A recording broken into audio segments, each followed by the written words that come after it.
ಓಂ ಶಾಂತಿ. ನಾವೆಲ್ಲ ಆತ್ಮರು ಭ್ರೂ ಮಧ್ಯದಲ್ಲಿ ಸ್ಮೃತಿ ಸ್ವರೂಪರಾಗುತ್ತಾ ನಾವೆಲ್ಲ ಆತ್ಮರ ತಂದೆ ಪರಂಪಿತ ಶಿವಬಾಬರವರನ್ನ ಸ್ಮೃತಿ ಮಾಡುತ್ತಾ ಪ್ರತಿದಿನದಂತೆ ಈ ಒಂದು ಮುರಳಿ ಚಿಂತನೆಯಲ್ಲಿ ಭಾಗವಹಿಸಿರುವ ನನ್ನೆಲ್ಲ ಸಹೋದರಾತ್ಮರಿಗೆ ಆತ್ಮೀಯವಾದ ಸ್ವಾಗತ ಸುಸ್ವಾಗತ. ಈ ದಿನ ಬಾಬಾರವರು ಮುರಳಿಯಲ್ಲಿ ಅನೇಕ ಮಹಾವಾಕ್ಯಗಳನ್ನು ಕೊಟ್ಟಿದ್ದಾರೆ. ಅದರಲ್ಲೂ ವಿಶೇಷವಾಗಿ ವರದಾನವಿದೆ. ಆ ವರದಾನದ ಕುರಿತಾಗಿ ಸಂಕ್ಷಿಪ್ತವಾದ ಚಿಂತನೆಯನ್ನು ನಾವು ಮಾಡೋಣ. ಈ ದಿನ ಬಾಬಾರವರು ವರದಾನವನ್ನ ಕೊಟ್ಟಿದ್ದಾರೆ. ವ್ಯರ್ಥ ಸಂಕಲ್ಪಗಳ ಕಾರಣವನ್ನ ತಿಳಿದು ಅದನ್ನು ಸಮಾಪ್ತಿಗೊಳಿಸುವಂತಹ ಸಮಾಧಾನ ಸ್ವರೂಪ ಭವ. ವ್ಯರ್ಥ ಸಂಕಲ್ಪಗಳು ನಮಗೆ ನಡೀತಾ ಇದೆ ಅಂದ್ರೆ ಅದಕ್ಕೆ ರೂಟ್, ಮೇನ್ ಕಾಸ್ ಏನು, ಕಾರಣ ಏನು ಅಂತ ತಿಳಿದು ಆ ಕಾರಣವನ್ನೇ ಸಮಾಪ್ತಿ ಮಾಡಿದಾಗ ವ್ಯರ್ಥ ಸಮಾಪ್ತಿಯಾಗುತ್ತೆ. ಆ ರೀತಿಯಾಗಿ ಸಮಾಪ್ತಿಗೊಳಿಸುವಂತಹ ಸಮಾಧಾನ ಸ್ವರೂಪರಾಗಿ ಎನ್ನುವ ವರದಾನ ಕೊಟ್ಟಿದ್ದಾರೆ. ಈ ದಿನದ ಒಂದು ವರದಾನ ಪ್ರತಿಯೊಬ್ಬ ಬ್ರಹ್ಮಕುಮಾರಿಯರಿಗೆ ಬಹಳ ಅನಿವಾರ್ಯ ಮತ್ತು ಅವಶ್ಯವಾಗಿದೆ.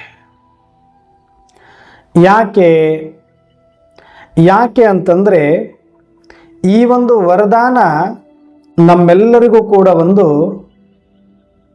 ಪುರುಷಾರ್ಥದಲ್ಲಿ ತೀವ್ರತೆಯನ್ನು ತರಲಿಕ್ಕೆ, ಸತೋ ಪ್ರಧಾನರನ್ನಾಗಿ ಮಾಡಲಿಕ್ಕೆ ಮತ್ತು ಸದಾ ಸಂತುಷ್ಟಮಣಿಗಳಾಗಲಿಕ್ಕೆ ಈ ಒಂದು ವರದಾನ ಬಹಳ ಅವಶ್ಯವಿದೆ. ನಾವು ಎಷ್ಟೇ ವರ್ಷಗಳಿಂದ ಜ್ಞಾನದಲ್ಲಿ ಇದ್ರೂ ಕೂಡ, ಎಷ್ಟೇ ಆಳವಾದ ಚಿಂತನೆಗಳನ್ನು ಕೇಳಿದ್ರೂ ಸಹ, ನಾವು ಎಷ್ಟು ದೃಢ ಸಂಕಲ್ಪ ಮಾಡಿ ಬಾಬಾರವರ ಮಾರ್ಗದರ್ಶನದಂತೆ ಶ್ರೀಮತದಲ್ಲಿ ನಡೀತಾ ಇದ್ರೂ ಕೂಡ ನಮ್ಮಲ್ಲಿ ವ್ಯರ್ಥ ಅನ್ನೋದು ನಡೀತಾನೆ ಇರುತ್ತೆ. ನಿನ್ನೆ ಒಬ್ಬರು ಅಣ್ಣವರು ಕೂಡ ಕಾಲ್ ಮಾಡಿ ಇದೇ ಒಂದು ಪ್ರಶ್ನೆಯನ್ನ ಕೇಳ್ತಾ ಇದ್ರು. ಅಣ್ಣವರೇ, ವ್ಯರ್ಥ ನಡೆದು ಬಿಡುತ್ತೆ, ವಿಚಾರಗಳ ರೂಪದಲ್ಲಿ, ಮಾತಿನ ರೂಪದಲ್ಲಿ, ಕರ್ಮದ ರೂಪದಲ್ಲಿ ಆಗ್ಬಿಡುತ್ತೆ ನಮ್ಮಿಂದ. ಇದನ್ನ ಡ್ರಾಮಾ ಅಂತ ಸುಮ್ಮನಾಗ್ಬಿಡೋದು ಅಥವಾ ಇದಕ್ಕೆ ಪರಿಹಾರ ಏನು ಅಂತ ಇದೇ ಪ್ರಶ್ನೆಯನ್ನ ಕೇಳಿದ್ರು. ನೋಡಿ, ಮಕ್ಕಳ ಪ್ರಶ್ನೆಗಳು ಏನಿರುತ್ತೋ ಅದಕ್ಕೆ ತಕ್ಕಂತೆ ಬಾಬಾರವರ ಮಹಾವಾಕ್ಯಗಳು ಇದ್ದೇ ಇರುತ್ತೆ. ಅದಕ್ಕೆ ಇವತ್ತಿನ ಮುರಳಿಯಲ್ಲಿ ಬಾಬಾರವರು ತಿಳಿಸ್ತಾ ಇದ್ದಾರೆ, ಮಧುರ ಮಕ್ಕಳೇ, ನೀವು ಸಮಾಧಾನ ಸ್ವರೂಪರಾಗಬೇಕು ಅಂದ್ರೆ ನಿಮ್ಮಲ್ಲಿ ವ್ಯರ್ಥ ಸಮಾಪ್ತಿ ಆಗಬೇಕು. ಆ ವ್ಯರ್ಥ ಸಮಾಪ್ತಿ ಆಗಬೇಕು ಅಂದ್ರೆ ಅದರ ಕಾರಣವನ್ನ ಹುಡುಕಿ ಅಲ್ಲೇ ಆ ಕಾರಣವನ್ನೇ ಸಮಾಪ್ತಿಗೊಳಿಸುವ ಪ್ರಯತ್ನ ಮಾಡಬೇಕು ಅಂತ ಹೇಳಿದ್ದಾರೆ. ಬಹಳ ಬ್ರಾಹ್ಮಣ ಆತ್ಮರಿಗೆ ಈ ವ್ಯರ್ಥದ ಬಗ್ಗೆ ಒಂದು ಭಯ, ಚಿಂತೆ ಮತ್ತು ಒಂದಷ್ಟು ಅಸಮಾಧಾನ ಇದ್ದೇ ಇದೆ. ನಾವೆಷ್ಟೇ ಪ್ರಾಮಾಣಿಕವಾಗಿ ಪುರುಷಾರ್ಥ ಮಾಡ್ತಾ ಇದ್ದೀವಿ, ಸೇವೆ ಮಾಡ್ತಾ ಇದ್ದೀವಿ, ಬಾಬಾರವರ ಮುರಳಿ ಕೇಳ್ತಾ ಇದ್ದೀವಿ, ಆದ್ರೂ ನಮ್ಮಿಂದ ಈ ವ್ಯರ್ಥ ನಡೀತಾ ಇದೆ ಅಲ್ವಾ? ಇದನ್ನೇನು ಪಾತ್ರ ಅನ್ಕೊಂಡು ಸುಮ್ಮನೆ ಇದ್ದು ಬಿಡೋದಾ? ಅಥವಾ ಇದಕ್ಕೇನಾದ್ರೂ ಪರಿಹಾರ ಇದೆಯಾ? ಅಥವಾ ಇದಕ್ಕೊಂದು ಅಂತ್ಯ ಯಾವಾಗ ಆಗತ್ತೆ? ಈ ಒಂದು ಸಂಕಲ್ಪ ಪ್ರತಿಯೊಬ್ಬ ಪುರುಷಾರ್ಥಿ ಆತ್ಮರಿಗೂ ಕೂಡ ನಡೆಯುತ್ತೆ, ಒಂದಲ್ಲ ಒಂದು ಸಮಯದಲ್ಲಿ. ಎಲ್ಲಿಯ ತನಕ ಪಾತ್ರ ಇದೆಯೋ ಅಲ್ಲಿಯ ತನಕ ಒಂದಷ್ಟು ಕರ್ಮದಲ್ಲಿ, ಒಂದಷ್ಟು ಮಾತಿನಲ್ಲಿ, ಒಂದಷ್ಟು ಸಂಕಲ್ಪದಲ್ಲಿ ಹೆಚ್ಚು ಕಡಿಮೆ ವ್ಯತ್ಯಾಸಗಳು ಆಗ್ತಾನೆ ಇರುತ್ತೆ. ಆದರೆ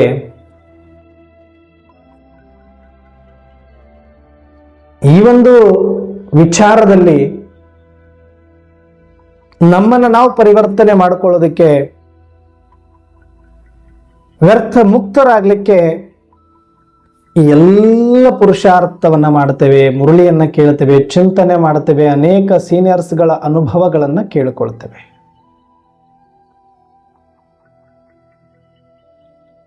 ಯಾಕೆ ಇದು ನಡೆಯುತ್ತೆ?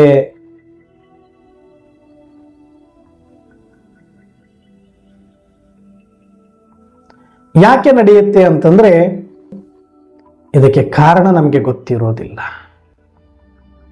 ವ್ಯರ್ಥಕ್ಕೆ ಕಾರಣ ನಾವು ತಿಳ್ಕೊಳ್ಳೋದಿಲ್ಲ.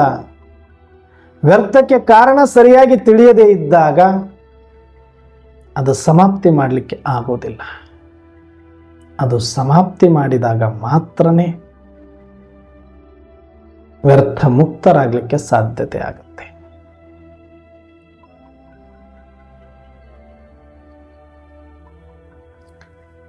ಇದು ಯಾಕೆ ಹೀಗಾಗತ್ತೆ? ನಿನ್ನೆ ನಾವು ಚಿಂತನೆ ಮಾಡ್ತಾ ಇದ್ದಾಗ ಈ ಒಂದು ಪ್ರಶ್ನೆಗೆ ಏನು ಪರಿಹಾರ? ವ್ಯರ್ಥಕ್ಕೆ ಅಪೋಸಿಟ್ ಆಗಿರೋದು ಯಾವುದು? ಸಮರ್ಥ.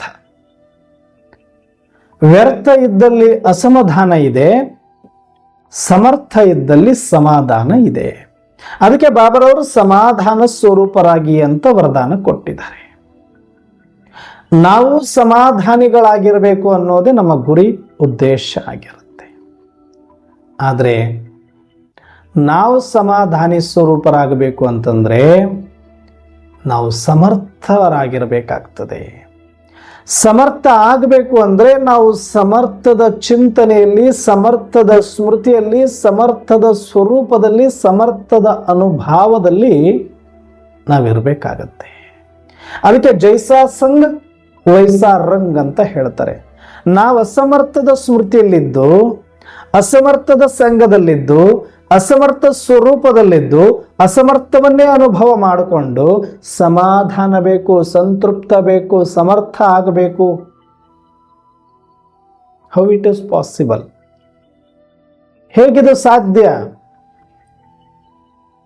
ಅದಕ್ಕೆ ಸಂಘ ಎರಡುಂಟು, ಒಂದು ಹಿಡಿ ಒಂದು ಬಿಡು ಅಂತ ಹೇಳ್ತಾರೆ ಶರಣರು.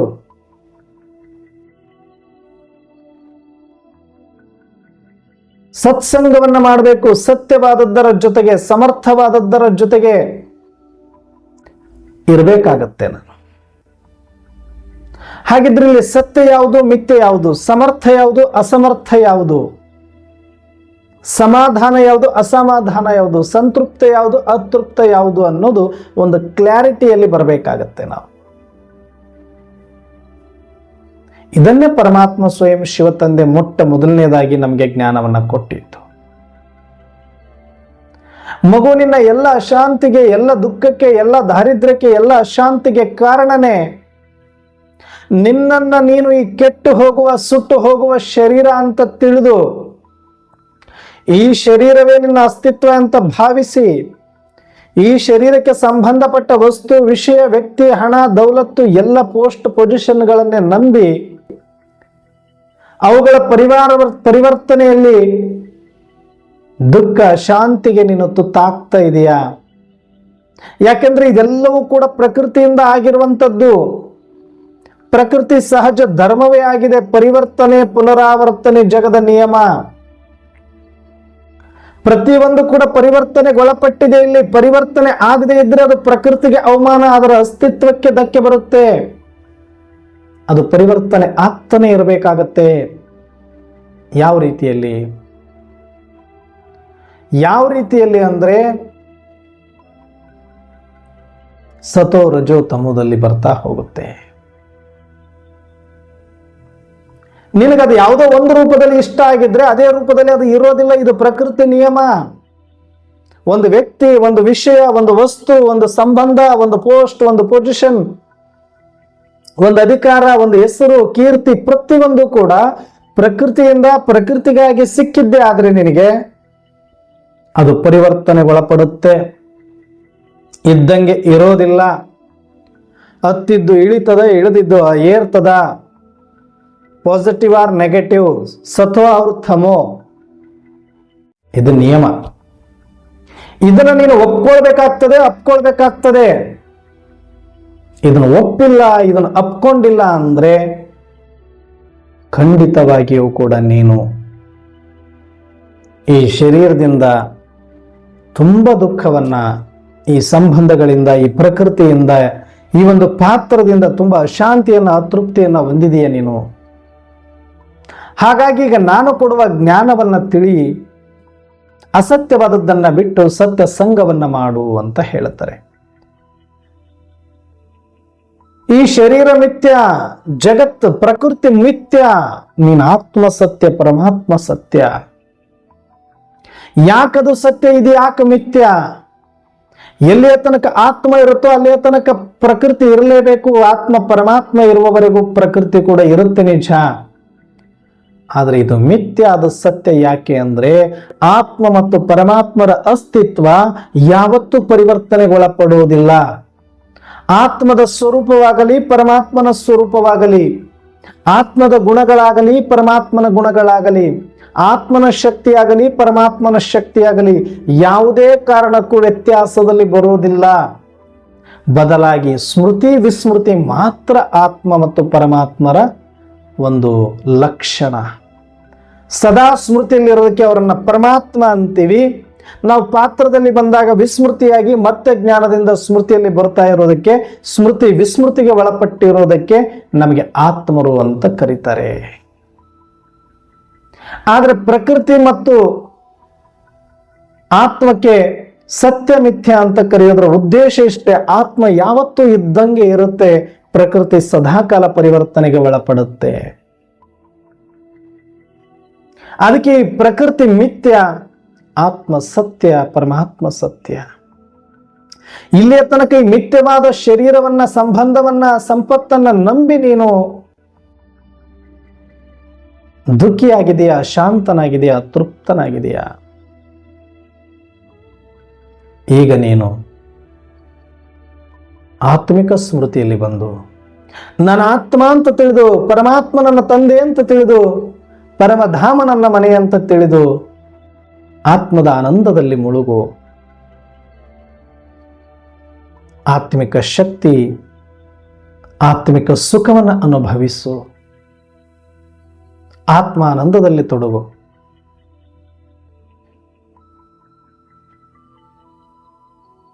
ಆತ್ಮಿಕ ಸುಖದಲ್ಲಿ, ಆತ್ಮಿಕ ಆನಂದದಲ್ಲಿ ಮುಳುಗದ ಹೊರತು, ಸತ್ಯ ಸಂಘದಲ್ಲಿ ಬರದ ಹೊರತು, ಸತ್ಯ ಸ್ವರೂಪವನ್ನು ತಾಳದ ಹೊರತು ಸಮರ್ಥನಾಗ್ಲಿಕ್ಕೆ ಹೇಗೆ ಸಾಧ್ಯ?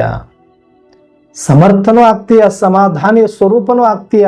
ಯಾವಾಗ ಅಂದ್ರೆ ನಿನ್ನನ್ನು ನೀನು ಈ ಶರೀರ ಭಾನದಿಂದ ಬಿಡಿಸಿಕೊಂಡು ಆತ್ಮದ ಸ್ಮೃತಿಯಲ್ಲಿ ಬಂದು ಮೇ ಆತ್ಮ ಹೂಂ, ಮೇ ಆತ್ಮ ಹೂಂ, ಮೇ ಆತ್ಮ ಹೂಂ ಅನ್ನುವ ಆತ್ಮದ ಅನುಮಾನ, ಆತ್ಮದ ಅಭಿಮಾನದಲ್ಲಿ ಬಂದು ಆತ್ಮ ಉನ್ನತಿಯನ್ನ ಮಾಡಿಕೊಂಡಾಗ, ಸಮರ್ಥ ಸಂಘದಲ್ಲಿ ಇದ್ದಾಗ ಸಮಾಧಾನ ತನ್ನಿಂದ ತಾನೇ ಪಡ್ಕೊಳ್ಳುತ್ತೆ. ವ್ಯರ್ಥ ನಡೀತಾ ಇದೆ, ವ್ಯರ್ಥ ಮಾತು, ವ್ಯರ್ಥ ಸಂಕಲ್ಪ, ವ್ಯರ್ಥ ಕರ್ಮ ಇನ್ನು ನನ್ನಿಂದ ನಡೀತಾ ಇದೆ ಅಂದ್ರೆ ಅದಕ್ಕೆ ಭಯ ಪಡುವುದಲ್ಲ ಪರಿಹಾರ. ಅದರಿಂದ ಒಂದು ಇಂಡಿಕೇಶನ್ ಸಿಗ್ತಾ ಇದೆ ನಿನಗೆ. ಏನ್ ಇಂಡಿಕೇಶನ್? ಇನ್ನು ನೀನು ಆತ್ಮಸ್ಮೃತಿಯಿಂದ ಸಂಪನ್ನ ಆಗಿಲ್ಲ, ಆತ್ಮಸ್ಮೃತಿಯ ಸಂಪನ್ನತೆಯಲ್ಲಿ ಕೊರತೆ ಇದೆ, ಆತ್ಮಿಕ ಸ್ವರೂಪದ ಕಂಟಿನ್ಯೂಯೇಷನ್ ಅಲ್ಲಿ ಕೊರತೆ ಇದೆ, ಅಭ್ಯಾಸದಲ್ಲಿ ಕೊರತೆ ಇದೆ ಅನ್ನುವಂಥ ಇಂಡಿಕೇಶನ್ ಅನ್ನು ತೋರಿಸುವುದೇ ವ್ಯರ್ಥ ಸಂಕಲ್ಪ, ವ್ಯರ್ಥ ಮಾತು, ವ್ಯರ್ಥ ಕರ್ಮ, ವ್ಯರ್ಥ ಸಂಘ. ನಿಮ್ಮನ್ನ ನೀವು ಚೆಕ್ ಮಾಡ್ಕೊಳ್ಳಿ. ನಿಮ್ಮ ಒಳಗಡೆ ಗೊತ್ತಾಗುವಂಥದ್ದು ಹೊರಗಡೆ ತೋರಿಸ್ಲಿಕ್ಕೆ ನಾವೆಲ್ಲರೂ ಕೂಡ ಬೀಕೆಗಳು. ಮುರಳಿಯನ್ನ ಕೇಳ್ತೇವೆ, ಸೆಂಟರ್ಗೆ ಹೋಗ್ತೇವೆ, ತನು ಸೇವೆ, ಧನ ಸೇವೆ ಮಾಡ್ತೇವೆ. ಇಷ್ಟು ವರ್ಷಗಳಿಂದ ನಾವಿದ್ದೇವೆ ಅಂತ ಎಲ್ಲರೂ ಅಂದುಕೊಂಡಿದ್ದಾರೆ. ಆದರೆ ಮನವರಿಯದ ಕಳ್ಳತನವಿಲ್ಲ ಅಂತ ಹೇಳ್ತಾರೆ. ಜನ ಮೆಚ್ಚಿ ನಡೆದರೇನು ಸುಖ, ಮನಕಂಜಿ ನಡೆಯುವುದೇ ಸುಖ ಅಂತ ಹೇಳ್ತಾರೆ.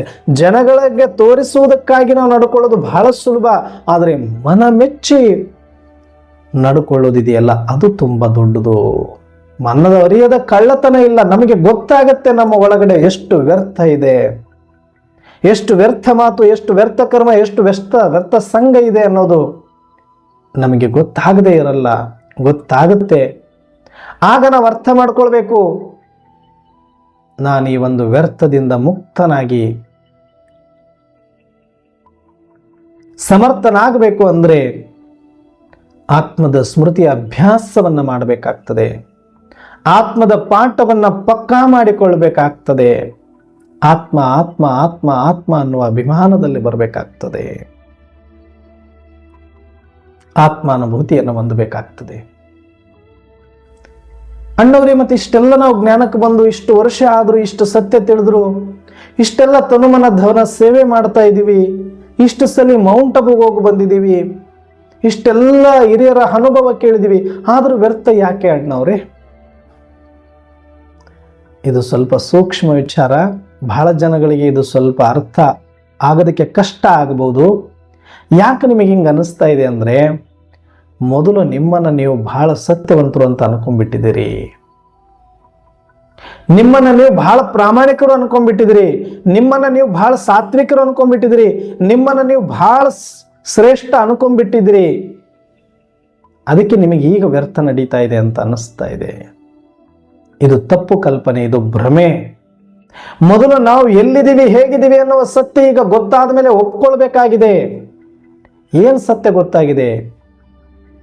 ನಾನು ಜಗತ್ತಿನಲ್ಲಿ ಅತ್ಯಂತ ವಿಕಾರಿ, ತಮೋ ಪ್ರಧಾನ ಸ್ಥಿತಿಯಲ್ಲಿದ್ದವನು, ಭ್ರಷ್ಟ ಆಗಿರುವವನು, ಅತಿ ಕನಿಷ್ಠದಲ್ಲಿದ್ದವನು, ಅತಿ ಅಂಧಕಾರದಲ್ಲಿದ್ದವನು. ನನ್ನನ್ನು ನಾನು ಪಾಪಿ, ನೀಚ ಅಂತ ಅಂದುಕೊಂಡಿದ್ದೀವಿ ಒಳಗಡೆ, ಆದರೆ ಹೊರಗಡೆ ತೋರಿಸ್ಕೊಂಡಿರಲಿಲ್ಲ. ಹೊರಗಡೆ ಎಲ್ಲ ಚೆನ್ನಾಗಿದ್ದೀವಿ ಅಂತ ತೋರಿಸ್ಕೊಳ್ತಾ ಇದ್ವಿ, ಫೋಸ್ ಕೊಡ್ತಾ ಇದ್ದೀವಿ. ಆದರೆ ಒಳಗಡೆ ಭಗವಂತನ ಮುಂದೆ, ಯಾವುದಾದ್ರೂ ದೇವತೆಗಳ ಮುಂದೆ ಹೋದರೆ ಗಲ್ಲ ಗಲ್ಲ ಹೊಡ್ಕೊಂಡು ನನ್ನ ಪಾಪಿ, ನಾನು ನೀಚ, ನನ್ನ ಕ್ಷಮಿಸು ಅಂತ ಕೇಳುತ್ತೇವೆ, ಪ್ರಾಯಶ್ಚಿತ್ತ ಪಡ್ತೇವೆ. ಆದರೆ ಯಾವಾಗಲೂ ಆಗೊಮ್ಮೆ ಈಗೊಮ್ಮೆ ಅಷ್ಟೇ. ಮತ್ತೆ ಉಳಿದ ದಿನವೆಲ್ಲ ನಾವೇನು ಅನ್ಕೊಳ್ತೀವಿ, ನಾವು ಭಾರಿ ಶ್ರೇಷ್ಠ, ನಾನು ಭಾರಿ ಸತ್ಯವಂತ, ನಾನು ಭಾರಿ ಪ್ರಾಮಾಣಿಕ ಅಂತಾನೆ ಬದುಕ್ತೀವಿ. ಇದು ತಪ್ಪು. ಮೊದಲು ಈ ಸತ್ಯವನ್ನು ಒಪ್ಕೊಳ್ಬೇಕು. ಆತ್ಮದ ಪಾಠ ತಿಳಿದಾದ ಮೇಲೆ, ಪರಮಾತ್ಮ ಬಂದು ತಿಳಿಸಿದ ಮೇಲೆ ನಾನು ಒಪ್ಕೊಳ್ಬೇಕಾಗಿದೆ.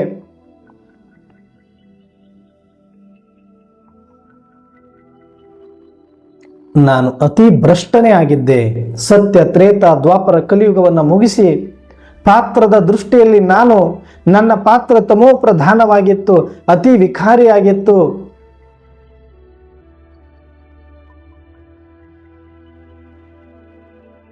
ಅತಿ ವಿಕೃತಿಗಳಿಂದನೇ ನಾನು ಕೂಡಿದ್ದೆ, ಅತಿ ಕನಿಷ್ಠನಾಗಿದ್ದೆ, ಭ್ರಷ್ಟನಾಗಿದ್ದೆ, ಪಾಪಿಯಾಗಿದ್ದೆ ಅಂತ ಒಪ್ಕೊಂಡು 100% ತಮೋ ಪ್ರಧಾನಿ, 100% ವಿಕಾರಿ ನಾನು ಅಂತ ಒಪ್ಕೊಂಡು ಈಗ ನಾನು ತಮೋದಿಂದ ರಜೋ, ರಜೋದಿಂದ ಸತೋ, ಸತೋದಿಂದ ಸತೋ ಪ್ರಧಾನದ ಕಡೆಗೆ ಪ್ರಯಾಣ ಬೆಳೆಸಬೇಕಾಗಿದೆ ಅನ್ನುವ ಸತ್ಯ ಯಾವತ್ತು ನನಗೆ ಆತ್ಮದ ಸ್ಮೃತಿ ಗೊತ್ತಾಯಿತು, ಅಲ್ಲಿಂದ ನಾನು ಬ್ಲೂ ಪ್ರಿಂಟ್ ಅನ್ನು ರೆಡಿ ಮಾಡಿಕೊಂಡಿದ್ದೀನಿ. ಸತೋ ಪ್ರಧಾನದ ಕಡೆಗೆ ಗುರಿಯನ್ನ ಇಟ್ಟುಕೊಂಡು ಮುಖ ಮಾಡಿದ್ದೀನಿ. ಹೇಗೆ ಸೂರ್ಯಕಾಂತಿ ಹೂವು ಸೂರ್ಯನಿರುವ ಕಡೆಗೆ ತನ್ನ ಮುಖವನ್ನು ತಿರುಗಿಸುತ್ತಾ ಹೋಗುತ್ತೆ, ಆಗ ನಾನು ಉಲ್ಟಾ ಮುಖ ಮಾಡಿದ್ದವನು, ಸುಲ್ಟಾ ಮುಖ ಮಾಡಿದ್ದವನು, ಈಗ ಉಲ್ಟಾದಿಂದ ಸುಲ್ಟಾ ಆಗಬೇಕಾಗಿದೆ. ಜ್ಞಾನ ಸೂರ್ಯ ಪರಮಾತ್ಮನ ಕಡೆಗೆ ನಾವು ಸೂರ್ಯಕಾಂತಿಗಳ ತರ ಈಗ ತಿರುಗಿದೀವಿ. ನಮಗೆ ಆತ್ಮದ ದರ್ಶನವಾಗಿದೆ, ಸತ್ಯ ತಿಳಿದಾಗಿದೆ ಅಂದ ಮೇಲೆ ಈಗ ನಾವು ಆಗಬೇಕಾಗಿದೆ ಸತೋ ಪ್ರಧಾನ. ಪುರುಷಾರ್ಥ ಆರಂಭ ಆಗಬೇಕು, ಪ್ರಾಮಾಣಿಕತೆ ಇರಬೇಕು, ಸತ್ಯತೆ ಇರಬೇಕು, ಸಾಕ್ಷಿ ಆಗಬೇಕು. ಇದನ್ನ ಮಾಡದ ಹೊರತು ಬೇರೆ ದಾರಿ ಇಲ್ಲ ನಮಗೆ. ಹಾಗಾಗಿ ನಾವು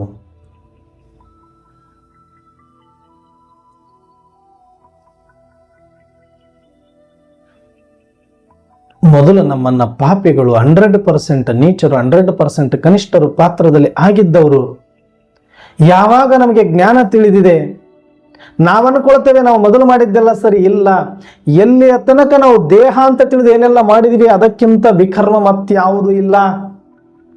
ಈಗಲೂ ಸಹ ಅಣ್ಣವರೇ, ಕಣ್ಣು ತಪ್ಪಿ ನೋಡದೆ, ಬಾಯಿ ತಪ್ಪಿ ಮಾತಾಡದೆ ಅದು ಮಾತ್ರ ಕೆಟ್ಟದ್ದು ಅಂತ ತಿಳ್ಕೊಳ್ತೀವಿ. ಇದು ತಪ್ಪು ಕಲ್ಪನೆ. ಇದು ಲೌಕಿಕ ದೃಷ್ಟಿಯಲ್ಲಿ, ಅಜ್ಞಾನದ ದೃಷ್ಟಿಯಲ್ಲಿ ಇದು ಕಣ್ಣು ತಪ್ಪಿ ನೋಡಿದಾಗ, ಬಾಯಿ ತಪ್ಪಿ ಮಾಡಿದಾಗ, ಮನ ತಪ್ಪಿ ಆಲೋಚಿಸಿದಾಗ ಮಾತ್ರ ನಾವು ತಪ್ಪು ಮಾಡ್ತಾ ಇದ್ದೇವೆ ಅಂತ ತಿಳ್ಕೊಳ್ಳೋದು ಲೌಕಿಕ ಅಜ್ಞಾನದ ದೃಷ್ಟಿ. ಆದರೆ ಈಗ ಯಾವುದು ಅಪವಿತ್ರ, ಯಾವುದು ಪಾಪ, ಯಾವುದು ತಪ್ಪು ಅಂದರೆ, ಯಾವುದು ಅಪರಾಧ ಅಂದರೆ, ನಿಮ್ಮನ್ನ ನೀವು ಆತ್ಮಿಕ ಸ್ಮೃತಿಯಿಂದ ಬಿಟ್ಟು ದೇಹದ ಸ್ಮೃತಿಯಲ್ಲಿದ್ದು ಏನೇ ನೀವು ಮಾಡಿ ಕರ್ಮ, ಅದೆಲ್ಲವೂ ವಿಕರ್ಮ, ಅದೆಲ್ಲವೂ ಪಾಪ ಅಂತ ಗೊತ್ತಾದರೆ ಮಾತ್ರನೇ ನೀವು ಜ್ಞಾನಿ, ನೀವು ಪುರುಷಾರ್ಥಿ, ನೀವು ಯೋಗಿಗಳು, ನೀವು ಬ್ರಹ್ಮಕುಮಾರ್, ಬ್ರಹ್ಮಕುಮಾರಿಯರು. ಇಲ್ಲದೆ ಹೋದರೆ ದೇಹಾಭಿಮಾನದಲ್ಲೇ ಇದ್ದು ಮಾಡುವುದೆಲ್ಲ ಸರಿ ಅನ್ಕೊಂಡು ಏನೋ ಕಣ್ಣು ತಪ್ಪಿ ಬಾಯಿ ತಪ್ಪಿ ಮಾಡಿದಾಗ ಮಾತ್ರ ತಪ್ಪು ಅನ್ಕೊಳ್ತೀನಿ ಅಂದರೆ ನೀವಿನ್ನು ಎಲ್ಲಿದ್ದೀರಿ ಅಲ್ಲೇ ಇದ್ದೀರಿ, ಇನ್ನು ಜಾಗನೇ ಬಿಟ್ಟಿಲ್ಲ ನೀವು ಪುರುಷಾರ್ಥದಲ್ಲಿ. ಎಲ್ಲಿಯ ತನಕ ನನ್ನ ಆತ್ಮದ ಸ್ಮೃತಿಯಲ್ಲಿ ಇದ್ದುಕೊಂಡು ಪ್ರತಿಯೊಂದು ಕರ್ಮವನ್ನು ಮಾಡಲಿಕ್ಕೆ ನನಗೆ ಬರೋದಿಲ್ವೋ ಅದೆಲ್ಲವೂ ವಿಕರ್ಮ, ಅದೆಲ್ಲವೂ ಪಾಪ. ನೀವು ಬೇಕಾದಷ್ಟು ಸೇವೆ ಮಾಡಿ, ತೋರಿಕೆಗೆ ಅದೆಲ್ಲ ನೀವು ಕ್ಲಾಸ್ ಮಾಡ್ಬೋದು, ಕ್ಲಾಸ್ ಕೇಳ್ಬೋದು, ಸೆಂಟ್ರಲ್ಲಿ ಹೋಗಿ ಸೇವೆ ಮಾಡಬಹುದು, ಮನೆ ಮನೆಗೆ ಹೋಗಿ ಪ್ರದರ್ಶನೆ ಪಾಂಪ್ಲೆಂಟ್ಗಳನ್ನು ಹಂಚಬಹುದು. ದೇಹ ಅಭಿಮಾನದಲ್ಲಿದ್ದು ಮಾಡುವುದೆಲ್ಲವೂ ವಿಕರ್ಮ. ಬಲೆ ನೋಡ್ಲಿಕ್ಕೆ ಕರ್ಮ ಏನು ಕಾಣಿಸುತ್ತೆ, ಒಳ್ಳೆಯ ಕರ್ಮ ಅಂತ ಅನಿಸಿದ್ರು ಕೂಡ, ಆದರೆ ಬೀಜ ಸರಿಯಿಲ್ಲ ಅಂದಾಗ, ಕಾರಣವೇ ಇಲ್ಲಿ ಸರಿಯಿಲ್ಲದೆ ಇದ್ದಾಗ ಪರಿಣಾಮ ಸರಿಯಾಗಿ ಆಗೋದಿಲ್ಲ. ನೋಡುವರ ಕಣ್ಣಿಗೆ ಸೇವೆ ಆಗುತ್ತೆ ಹೊರತಾಗಿ ಆ ಸೇವೆ ಸಾರ್ಥಕ ಆಗೋದಿಲ್ಲ. ಯಾಕೆ ಅಂದರೆ ಏನು ಮಾಡಿಕೊಳ್ಬೇಕು ಸರಿ ಅದನ್ನೇ ಮಾಡದೆ ಹೊರತು ನೀನು ಮಾಡಿದರೆ ಅದು ವಿಷ ಬೆರೆಸಿದ ಅಡಿಗೆದಂತಾಗುತ್ತೆ. ವಿಷ ಬೆರೆಸಿದ ಅಡಿಗೆಯನ್ನ ಎಷ್ಟು ಬಡಿಸಿದರೂ ಕೂಡ ಅವು ಬದುಕಿಯರೋ ಹೇಗೆ? ದೇಹ ಅಭಿಮಾನದಲ್ಲಿದ್ದುಕೊಂಡು ಮಾಡುವ ಸೇವೆ ನೀವು ಸೆಂಟರ್ಲಿದ್ದಾದರೂ ಸರಿ, ಮಧುಬನದಲ್ಲಿದ್ದಾದರೂ ಸರಿ, ಮನೆಯಲ್ಲಿದ್ದಾದರೂ ಸರಿ, ಸಂಸಾರಿಗಳಾದರೂ ಸರಿ, ಸನ್ಯಾಸಿ ಬ್ರಹ್ಮಚಾರಿಗಳಾದರೂ ಸರಿ, ದೇಹ ಅಭಿಮಾನದಿಂದ ಕೂಡಿದ ಎಲ್ಲ ಸೇವೆಯೂ ಕೂಡ ವಿಷಮಯವಾಗಿದೆ. ಅದನ್ನು ಉಂಡ ಯಾರೂ ಕೂಡ ಬದುಕಲಿಕ್ಕೆ ಸಾಧ್ಯ ಇಲ್ಲ. ಆತ್ಮಿಕ ಸ್ಮೃತಿಯಲ್ಲಿದ್ದು, ಆತ್ಮಿಕ ದೃಷ್ಟಿಯಲ್ಲಿದ್ದು, ಆತ್ಮಿಕ ನಶೆಯಲ್ಲಿ, ಆತ್ಮ ಆನಂದದಲ್ಲಿದ್ದು ಮಾಡುವ ಸೇವೆ ನೀವು ಎಲ್ಲಿ ಬೇಕಾದರೂ ಇದ್ದು ಎಷ್ಟೇ ಮಾಡಿ ಅದು ಸಾರ್ಥಕ ಆಗುತ್ತೆ. ಅದನ್ನು ತಿಂದವರು ಸಮರ್ಥರು ಆಗ್ತಾರೆ. ಆ ಸೇವೆಯ ಪಾಲನೆ ಪಡೆದಿರುವವರು ಸದೃಢರಾಗ್ತಾರೆ. ಈ ಕ್ಲಾರಿಟಿ ನಮಗಿಲ್ಲದ ಹೊರತು ನಾವು ವ್ಯರ್ಥ ವ್ಯರ್ಥ ವ್ಯರ್ಥ ಅಂತ ಭಯ ಪಡ್ತಾನೆ ಇರಬೇಕು ಕಡೆವರೆಗೂ. ವ್ಯರ್ಥ ಅಂದ್ರೆ ಯಾವುದು? ಕಣ್ಣು ತಪ್ಪಿ ನೋಡಿದ್ದಷ್ಟೇ ಅಲ್ಲ, ಕಿವಿ ತಪ್ಪಿ ಕೇಳಿದ್ದಷ್ಟೇ ಅಲ್ಲ, ಪರಚಿಂತನೆ ಪರನಿಂದನೆ ಅಷ್ಟೇ ಅಲ್ಲ. ಆತ್ಮದ ಸ್ಮೃತಿಯನ್ನು ಮರೆತು ದೇಹದ ಸ್ಮೃತಿಯಲ್ಲಿದ್ದು ಮಾಡುವ ಎಲ್ಲವೂ ಕೂಡ ವಿಕರ್ಮ, ಪಾಪ, ತಪ್ಪು, ಅಪರಾಧ ಆಗಬೇಕು ಅನ್ನಿಸಬೇಕು ನಿಮಗೆ. ಅಷ್ಟು ನಾವು ಆತ್ಮದ ಬಗ್ಗೆ ಕಾನ್ಸಿಯಸ್ ಆಗಬೇಕು. ಅದಕ್ಕೆ ಸೋಲ್ ಕಾನ್ಸಿಯಸ್ ಅಂತ ಕರೀತಾರೆ. ಅಷ್ಟು ತೀವ್ರವಾಗಿ ಆತ್ಮ ಆತ್ಮ ಆತ್ಮ ಆತ್ಮ ಆತ್ಮದ ಪಾಠದ ಹಿಂದೆ ಬಿಡು. ಒಂದೇ ದಿನಕ್ಕೆ ಆಗ್ಬಿಡುತ್ತಾ ಅಣ್ಣವ್ರೆ, ಮತ್ತೆ ಅಲ್ಲಿ ತನಕ ಇದೆಲ್ಲ ನಡೆಯುತ್ತೆ. ಒಂದೇ ದಿನಕ್ಕೆ ಯಾರೂ ಪರ್ಫೆಕ್ಟ್ ಆಗಿಲ್ಲ, ಆಗೋಕ್ಕೂ ಬರೋದಿಲ್ಲ. ಇದು ಡ್ರಾಮಾ ಹೀಗೆ ಇರೋದು. ಎಲ್ಲವೂ ಗ್ರ್ಯಾಜುವಲಿ ಅಪ್ ಗ್ರ್ಯಾಜುವಲಿ ಡೌನ್ ಹೇಗೋ ಹಾಗೆ ಪುರುಷಾರ್ಥವು ಗ್ರ್ಯಾಜುವಲಿ ಆಗುತ್ತೆ ಹೊರತಾಗಿ ಕ್ಷುಮಂತ್ರ ಅಂತ ಮಾಡೋಕ್ಕಾಗೋದಿಲ್ಲ. ಒಂದೇ ದಿನದಲ್ಲಿ ಯಾರೂ ಕೂಡ ಸಂಪನ್ನ ಆಗೋದಿಲ್ಲ. ಆದರೆ ಆ ತುಡಿತ, ಆ ಆಸಕ್ತಿ ಇತ್ತು ಅಂದರೆ ಒಂದು ದಿನ 100% ನಾವು ಸಂಪೂರ್ಣ ಆಗ್ತೇವೆ, ಸಮರ್ಥರಾಗ್ತೇವೆ. ಒಂದು ದಿನ ಆಗಬೇಕು ಅಂದರೆ ಇಡೀ ದಿನಗಳ ಕಾಲ, ವರ್ಷ ಪೂರ್ತಿ ನಾವು ಗಂಟೆಗಟ್ಟಲೆ ಅದರ ಅಭ್ಯಾಸವನ್ನು ಸುದೀರ್ಘವಾಗಿ ಮಾಡಿರಬೇಕಾಗತ್ತೆ. ಪ್ರಾಮಾಣಿಕ ಪ್ರಾಕ್ಟೀಸ್ ಇರಬೇಕಾಗತ್ತೆ. ಅದಕ್ಕೆ ಬಾಬರವರು ಕುಂತರು, ನಿಂತರು, ಎದ್ರು, ತಿರುಗಿದ್ರು, ತಿಂದ್ರು, ಏನೇ ಮಾಡಿದ್ರು ಕೂಡ ನೀವು ಆತ್ಮದ ಸ್ಮೃತಿ, ಪರಮಾತ್ಮನ ನೆನಪಲ್ಲಿ ಮಾಡಿ. ಬರೀ ಪರಮಾತ್ಮನ ನೆನಪಲ್ಲ, ಬರೀ ಪರಮಾತ್ಮ ನೆನಪಾದ್ರೆ ಆತ್ಮದ ಒಂದು ಡೈವರ್ಷನ್ ಅನ್ನ ಮಾಡಿದ್ದೆ ಆದರೆ ಭಕ್ತಿ ಮಾರ್ಗ ಆಗೋಗುತ್ತೆ. ಆತ್ಮದ ಸ್ವರೂಪ, ಎಷ್ಟು ಪರಮಾತ್ಮನ ಮೇಲೆ ವಿಶ್ವಾಸ, ಎಷ್ಟು ಪರಮಾತ್ಮನ ಮೇಲೆ ನಿಶ್ಚಯ, ಎಷ್ಟು ಪರಮಾತ್ಮನ ಮೇಲೆ ಭಕ್ತಿ ಗೌರವ ಇದೆಯೋ ಅಷ್ಟೇ ನನ್ನ ಆತ್ಮದ ಮೇಲೆ ಗೌರವ, ಶ್ರದ್ಧೆ, ಆಸಕ್ತಿ, ವಿಶ್ವಾಸ ಇದ್ದು ನೀವು ಮಾಡಿದಾಗ ಮಾತ್ರ ಅದು ಪುರುಷಾರ್ಥ ಆಗುತ್ತೆ. ಇಲ್ಲದೆ ಹೋದರೆ ಖಂಡಿತವಾಗಿಯೂ ಕೂಡ ಅದು ಪುರುಷಾರ್ಥ ಆಗೋದಿಲ್ಲ. ಆತ್ಮ ಅನುಭೂತಿಯನ್ನು ಮಾಡಿಕೊಂಡು ಆತ್ಮ ಆನಂದವನ್ನು ಪಡೆದಾಗ ಮಾತ್ರನೇ ನೀನು ಸಮರ್ಥನಾಗಲಿಕ್ಕೆ ಸಾಧ್ಯ. ವ್ಯರ್ಥ ಬರ್ತಾ ಇದೆ ಅಂತಂದ್ರೆ ವ್ಯರ್ಥದ ಕಡೆ ನೋಡಬೇಡ. ಪಾತ್ರದ ನಡೀತಾನೆ ಇರುತ್ತೆ. ಪಾತ್ರ ಅಂತಂದ್ಮೇಲೆ ಎಲ್ಲವೂ ಬರ್ತಾ ಹೋಗುತ್ತೆ.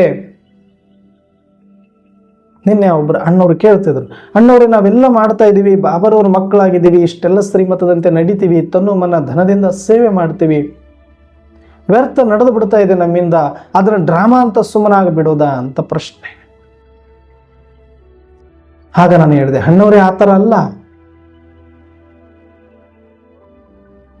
ನಾವು ಪ್ರಾಮಾಣಿಕವಾಗಿ ಎಷ್ಟು ಆತ್ಮಿಕ ಸ್ಮೃತಿಯಲ್ಲಿ ಇರಲಿಕ್ಕೆ ಪ್ರಯತ್ನ ಪಡ್ತಾ ಇದ್ದೀವಿ, ಅದರ ಆಧಾರದ ಮೇಲೆ ವ್ಯರ್ಥ ಕಡಿಮೆ ಆಗುತ್ತೆ. ಹಾಗಂದ ಮಾತ್ರಕ್ಕೆ ಒಂದೇ ದಿನ ಕಡಿಮೆ ಆಗ್ಬಿಡುತ್ತೆ ಆಗಲ್ಲ, ಗ್ರ್ಯಾಜುವಲಿ ಆಗುತ್ತೆ. ಇದು ಗೊತ್ತಿರಬೇಕು ನಮಗೆ. ಹಾಗಂತ ಭಯ ಪಡೋದಲ್ಲ. ಅದರ ಅರ್ಥ ಏನಾದರೂ ಆ ಥರ ಬಾಯಿ ತಪ್ಪಿ ಕಣ್ಣು ತಪ್ಪಿ ಮನಸ್ಸು ತಪ್ಪಿ ಆಯಿತು ವ್ಯರ್ಥ ಅಂದಾಗ ಇನ್ನು ಭಯ ಪಡದೆ ನಾವು ಪುರುಷಾರ್ಥವನ್ನು ಜಾಸ್ತಿ ಮಾಡಬೇಕು. ಇಂಡಿಕೇಶನ್ ಅದು ಇನ್ನೂ ನೀವು ಮಾಡುವ ಪುರುಷಾರ್ಥ ಸಾಕಾಗ್ತಾ ಇಲ್ಲ, ನೀನು ಮಾಡುವ ಯೋಗ ಸಾಕಾಗ್ತಾ ಇಲ್ಲ, ನೀನು ಮಾಡುವ ಚಿಂತನೆ ಸಾಕಾಗ್ತಾ ಇಲ್ಲ, ನೀನು ಮಾಡುವ ಅನುಭವ ಸಾಕಾಗ್ತಾ ಇಲ್ಲ ಅಂತ ಇಂಡಿಕೇಶನ್ ಅದು ವ್ಯರ್ಥ ನಡೆಯೋದು.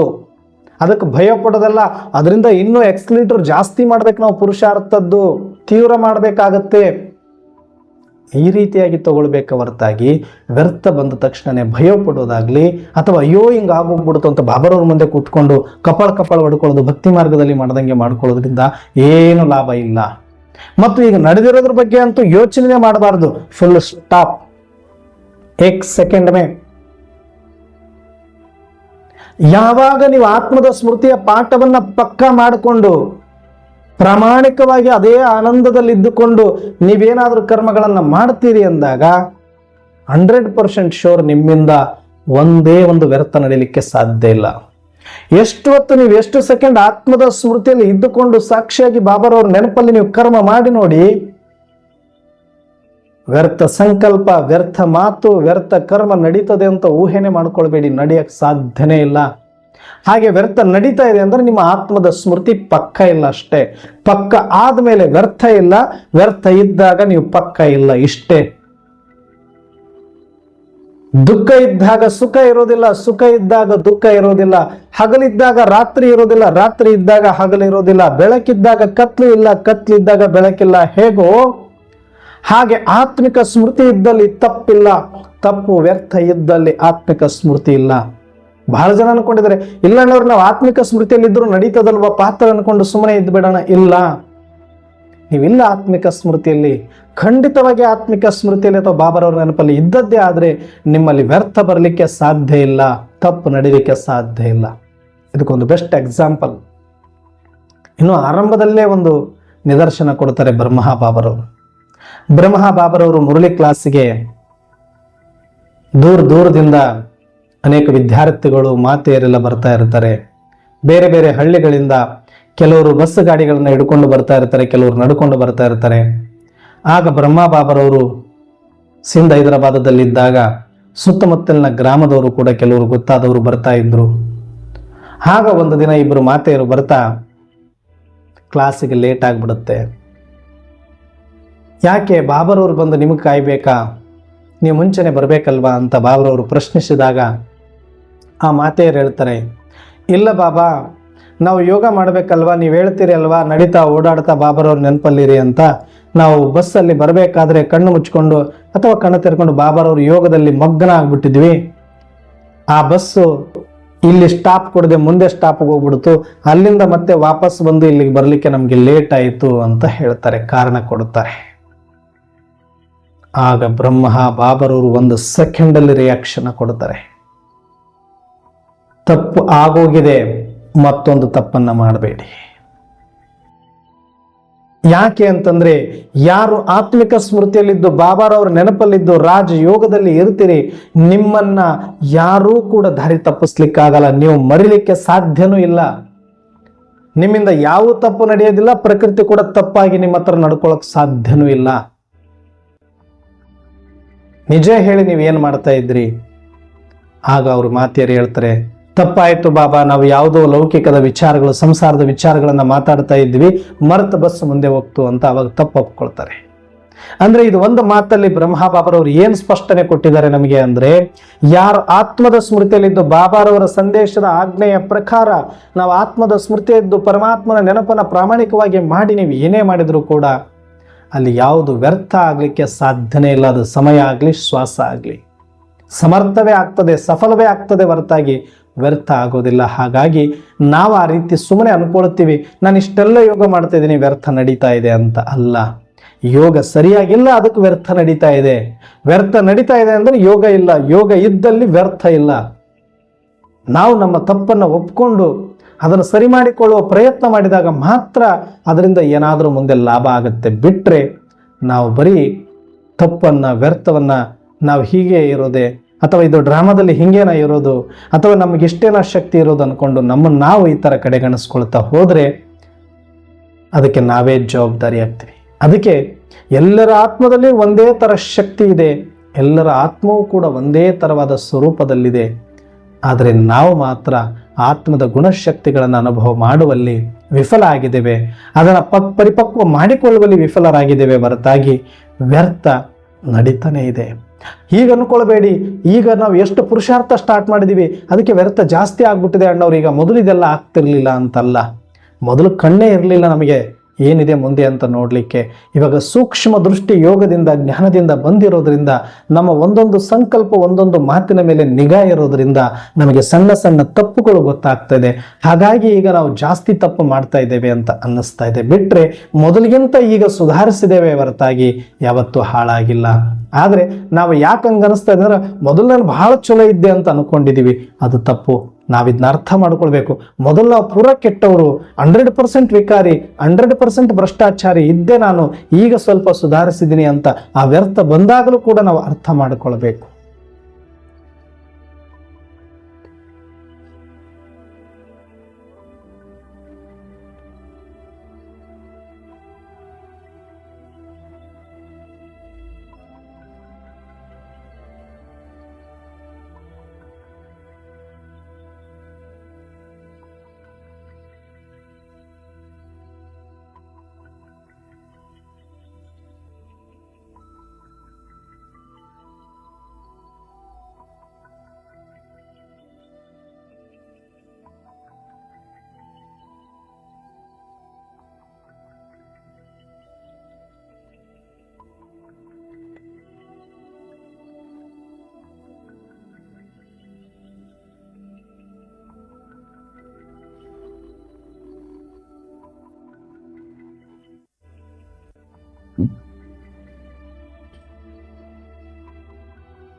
ಓಂ ಶಾಂತಿ.